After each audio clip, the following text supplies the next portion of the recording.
सदा सस्वरूपं चिदानन्दकन्दं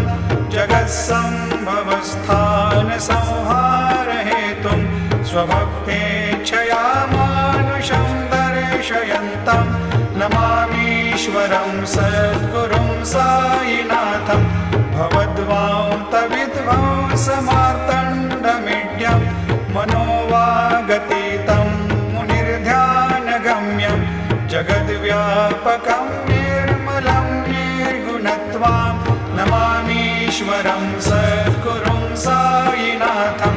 भवाम्भोधिमग्नादितानां जनानां स्वपादाश्रितानां स्वभक्तिप्रियाणां समुद्धारणार्थं कलौ सम्भवन्तं नमामीश्वरं सद्गुरुं साईनाथं